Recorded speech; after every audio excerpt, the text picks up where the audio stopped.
Josh Bernstein. Welcome back to the program.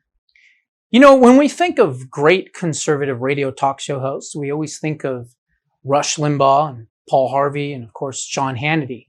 But there's another name out there that should be mentioned with all of those greats, and that is the great Barry Farber. Barry Farber was a close friend of mine. He was somebody that I got to know on a personal and professional level for many, many years. And he died last week. And as I said last week, I was going to do a tribute to him. And here is that tribute. In 2002, the Bible of Talk Radio, Talkers Magazine, ranked Barry Farber number 9 on the all-time top 10 greatest radio personalities of all time. And it is definitely something that not only he was proud of, but it was well-deserved. Farber's career spanned 60 years, from the 50s till a few days even before he passed. Here is an image of him, and actually a video of him, on To Tell the Truth from the late 1950s. Go ahead and roll this clip. Thank you, sir. Number 3, what is your real name and what do you do? My name is Barry Farber, and I do a local interview program on WOR. Now, that's just a small clip there. He was also an incredible linguist. He ran for the mayor of New York. He's been in politics his entire life. And again, he was an incredible, well-rounded, and gifted human being. He was an incredible linguist who at one point spoke 25 different languages, many of which were self-taught. After nearly failing Latin in his 9th grade, Farber then started to read a Mandarin Chinese language learning book. A trip that summer to Miami Beach to visit his grandparents culminated with a chance visit with some Chinese Navy sailors who obviously helped him brush up on his Mandarin. But he didn't stop there. When he went back to school in Greensboro, North Carolina, where he was from, he took Italian, Spanish, and French as well. In all, Barry Farber learned 25 different languages, some that he said he just, quote, dated, and some that he actually, quote, married. That was the difference between how well he knew these languages. Some of these languages were Bengali, Danish, Dutch, Finnish, French, German, Hebrew, Hungarian, Indonesian, Italian, Mandarin, Norwegian, Portuguese, Russia, Serbo-Croatian, Spanish, Swedish, Yiddish, Bulgarian, Korean, and a few more. He even published a book titled How to Learn Any Language. Here's a clip of him talking about how to learn any language. Go ahead and roll it. The endeavor that brings us together today, learning foreign languages. What I mean is, if you're trying to learn brain surgery, I promise you there's very little difference between knowing nothing and knowing a little. But if you're into learning foreign languages, there is a gap, a chasm between knowing nothing and knowing just one word or one phrase of the other guy's language. We speak in English of breaking the ice. That takes too long. Learning one word, one phrase of the other guy's language turns ice immediately into steam without wasting time going through the phase of water. It all started for me when I learned that the Norwegian word for squirrel was acorn. Maybe that doesn't do it for you, but it did it for me. And then I learned that Swedish for Mickey Mouse was Mussy Pig. I'll bet you Walt Disney never knew that. And that a Japanese greeting is Ohio, like one of our American states. These are little pieces of jewelry you pick up on the way. No matter what language you learn, it will help you with any other language you learn. But of course, it was the English language that he was the true master of. And that is what ultimately created and endured throughout his career. He had a combination of a drawn-out Southern style mixed with the intense delivery and quick-wittedness of an adopted hometown New Yorker. And he had a similar ability, like a Paul Harvey, to absolutely and incredibly tell a story. That is something that I will never forget about my good buddy. His career started and ended in the city that he loved and the city that loved him, New York City. Farber started at WNBC in the mid-1950s as first a producer for the Tex and Jinx radio show, which was a live remote broadcast inside the famous Waldorf Astoria Hotel. By 1960, he had his own show on WINS called Barry Farber Wins, which he ran through the 60s and 70s. In the 80s, he made his home on WMCA until 1989. In the 1990s, that brought him to WABC in New York, and in the 2000s over to Talk Radio Network, which eventually ceased operations in 2017. Farber then moved to his final spot on CRN Talk Radio. It was at CRN Talk Radio where I would come to know the great Barry Farber, as I too also had a show for a short amount of time on the network as well. Even though we were on the exact same network on CRN for a short time, it wasn't until I had the opportunity to become national spokesman for an incredible organization and for another dear friend of mine who unfortunately has left us recently, Dan Weber, the founder of the Association of Mature American Citizens, which was a conservative alternative and still is the conservative alternative to AARP.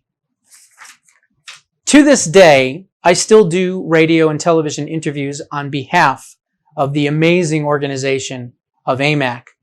But this is where I first met Barry Farber, as I was a guest booked onto his show. I have been on his show probably over 200 times, possibly 300 times, I don't know. To be honest, I have lost count. But every single time I was on his show, it was an experience. Here's just a small sample throughout the years of our conversations and exchanges on his show. Go ahead and roll it. Bernstein, who will own this industry called talk radio and talk television, within a very few years, he's got absolutely everything in superabundance, and he really, really earned my undying affection during the darkest days of the Trump campaign. We were both Trump supporters when everybody else had given up, and I was on the verge of it. Joshua Bernstein said, "Don't believe the polls. The polls are false." Joshua, before Election Day, that sounded so weak and so lame and so phony. What gave you the idea that the polls were wrong and Trump was going to win? Well, I guess if you just look at who was reporting the polls, that would give you a big indication as to why they were wrong. You had the left-wing liberal media, the ABCs, NBCs, CBS's, CNN, even Fox for that matter, all believing the lie, which is the fact that she was inevitable, that she was going to win outright, and it wasn't even going to be close. Well, obviously we saw that that wasn't the case. We saw that they were oversampling Democrats, some as much as 7-8% in a lot of surveys. They had smaller survey samples instead of larger samples. And obviously the enthusiasm. You know, they say enthusiasm doesn't win elections, but you know what? In this case it may have, because you had people, hundreds and thousands of people going to these rallies all over the country, in every part of the country. And not only that, they were turning away tens of thousands of people. Donald Trump at one point was turning away more people than were showing up at Hillary Clinton's event. So when you put all that into perspective, the American people just had enough. They were tired of being lied to. They were tired of the Gruber lie that they could keep their insurance, that their insurance premiums were going to go down. Instead, they went and skyrocketed. they don't like to be dictated to, and the American people finally had enough, and therefore they made their decision loud and clear.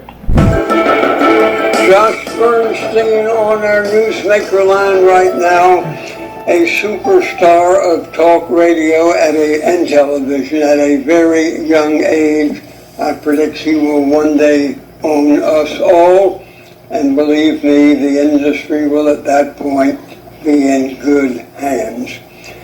Josh, what is going on? And the mere sparseness of that question shows my respect for you. I wouldn't dare leave myself that open with anybody else except maybe Sean Hannity, maybe Rush, but you are definitely in that charmed circle. What is going on with Mueller? What is going on in our talk radio universe? What is going on between the President of the United States and the world when it comes to, can you believe it? Can you believe that after all of these years and false starts, Israel is going to have an American embassy in its capital city? How about that? Pick and choose where you want to start, Josh. Your choice. Well, first of all, I just want to say it's always a pleasure to be joining you, Barry. It's always a great hour, and we always have a lot of fun. Secondly, we know that the first break is very short, so if we do get into something, we'll have to carry it over into the second break. But what I would like to start with is Mueller. There's no question that this is a witch hunt. This is not about Russian collusion. This is not about Russian interference. This is not about anything having to do with, the Russians interfering into the election. What this has to do with is how can the deep state and the deep state's legal team led by Mueller, how can we nullify the 2016 election results? That's what this is about. There's a lot to go into. I want to name names. I want to talk about the people that are from the Obama administration. I want to talk about the people that have donated money to the Obama campaigns as well as Hillary Clinton's campaign. I want to go through all of that. I know that they're playing our song, and we'll talk about all of that when we come back from the break. You know, you make me feel so gloriously unnecessary. You even know more about the breaks than I do. We'll be right back after a very short commercial break.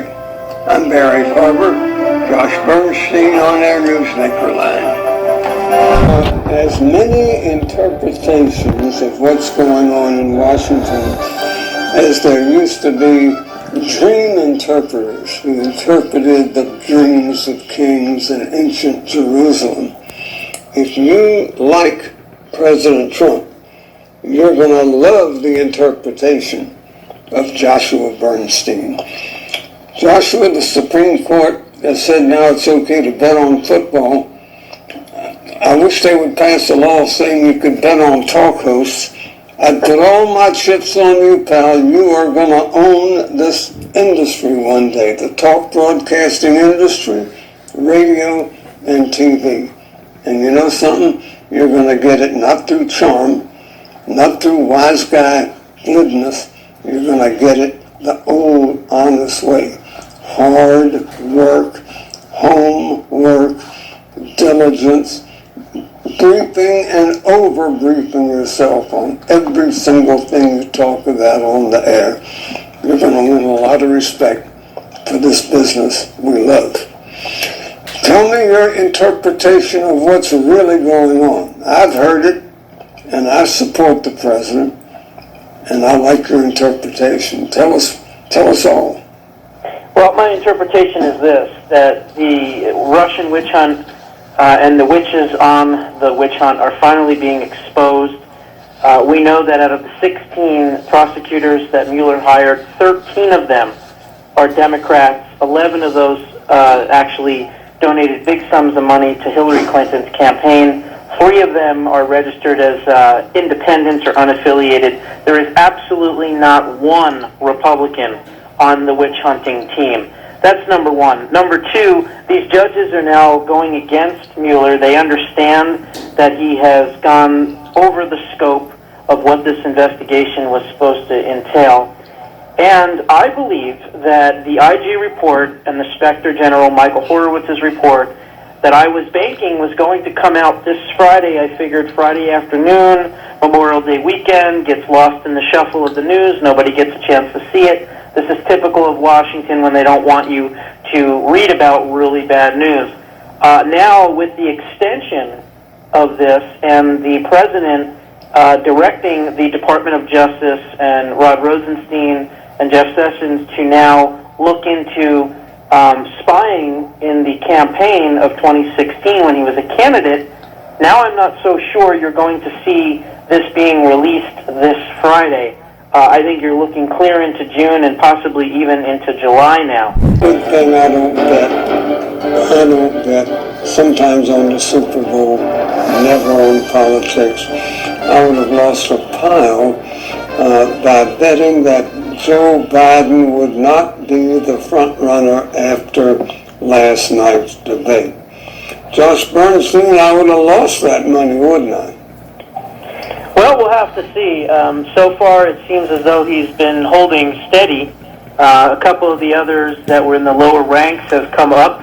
It looks like this Amy Klobuchar is trying to, paint herself as more of a moderate, although many of the decisions that she agrees with are certainly very extreme as well.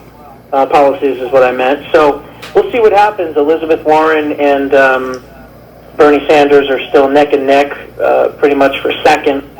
But, what's interesting is, for all the diversity and African American and Hispanic and all these different candidates, those aren't the ones that are leading in the front. You've got three, wonder-bred white males, two males and a female, and they're all over age 70. So it's interesting that youth and diversity is really not what the Democrats have been supporting as of recent. So it's going to be a very interesting race. We'll see what happens. Josh, I have a theory. My cousin Bernie says never believe a fact unless it's supported by a theory. That the Democratic Party is a normal American political party struggling to get out. It's being held hostage now by alien forces that are just not the Democratic Party, even though it is warped out of shape. That's not what the Democrats are. And I think that, let me put it this way, as a Trump supporter, I am personally very pleased with what I see going on. How about you? Yeah, absolutely. And look, I think you're right. You touched on something that's very important. The fact is that there is no more Democratic Party or Democrat Party. It doesn't exist anymore. It's been taken over by a very, very extreme socialist communist ideology. And it's no longer a choice between two viable parties that just may have different opinions but are still good for America. Now the choice is only one. It is President Trump. And so anybody that says that, he hasn't put these people in prison with the deep state and everything else and that they're not going to go vote for him, well, then what you're basically saying is that you hate the country, you hate America, and you want to get rid of all the progress that we have had. And honestly, if, God forbid, one of these people win, we're talking devastation, despair, depression, financially and morally, and high crimes and open borders, and all the horrible things that we've been fighting against will become commonplace here in America, and it won't even be America anymore. So to anyone that thinks that President Trump is not an option or that there's someone better, I'm sorry, but there isn't. And just like President Trump has said on the campaign trail, which I truly hope that he continues to say because I think it's an excellent message, is even if you don't like me, you have to vote for me because there is no other choice. And your other choice is your 401k is going to go in the toilet and the economy is going to go down the tubes and everything else. So the bottom line is there's one choice, and that's President Trump. Well, let's just hope that the voters follow that logic and believe what you just said and act and vote accordingly. We don't know, but we're here to find out, at least get a head start on finding out. I'm Barry Farber, Joshua Bernstein on our Newsmaker line. I will introduce them properly after a short commercial break. You know, one of my favorite things that he would say to me after he asked me a question on his show and I answered the question is he would say, I'm going to have you, he would say, have your secretary type it up and I'll sign it. In other words, he agreed with what I was saying and he had his own special way of kind of saying it to me. And as much as he may have admired me, as you heard from some of those clips, I equally admired him, and if not even more. He was truly a gifted orator. He was truly a magnificent radio talk show host and truly an incredible human being. Every time I did his show, it was always an education. That was the thing that was so great about Barry Farber. He has lived through and seen so much history, you know, from the takeover in Cuba in 1959 and the Castro Revolution to the assassination of JFK, to the Vietnam War, to the Iran hostage. I mean, you name it, all of it from, 9/11. He's lived through history. So what was really interesting is that when I would go on his show, as much as I love to talk, I learned to just shut up. I learned to shut up and listen. And let me tell you, those times where I just shut up and listen, I learned about some of the most incredible things I have ever heard. And it was these times in particular that made him so special. He had an uncanny ability of taking a present day issue, whatever it is at the time that we were dealing with, and he had a way of weaving historical facts throughout history into the lead up of the story that he was telling, and then he would bring it all back into present day, but he would give you a historical background as to why it was similar back then to what it is now. And it was always powerful, and it was always educational. Now, I understand there's a lot of people that are probably thinking to themselves, Josh, why are you doing all this? We've got important things going on. We've got, a crisis at our hands with this, tyrannical overreach of government. I get it, and I'm not going to ignore it. And, if Barry was here, he would say, Josh, why are you making a big fuss over me? Forget about me. Just continue on and do what you do, which is fight every single day to keep people like my legacy alive and to create and spread and preserve freedom for future generations, paying it forward, if you will. That's what Barry would say to me. He'd say, Josh, why are you doing this? But you know what? I'm not doing it for me. I'm doing it for him. I'm not doing it for my audience. If you want to learn something great, if this video gets 3,000 or 4,000 views, fine. I don't care. This one is about Barry, and he deserves this type of a tribute. And, the last thing I'm going to say about this incredibly gifted and great man was that when I did a show with him and the time at the end of the show was near, he never said goodbye. That was his thing. He didn't say goodbye. He would always say, to be continued. And I'm going to end this segment with those exact words. To be continued. May he rest in peace. May his family heal from his loss. And may America never forget his memory and his legacy. Rest in peace, good buddy. Love you always. Those are my thoughts. What are yours? Put them down in the comments below. Be right back.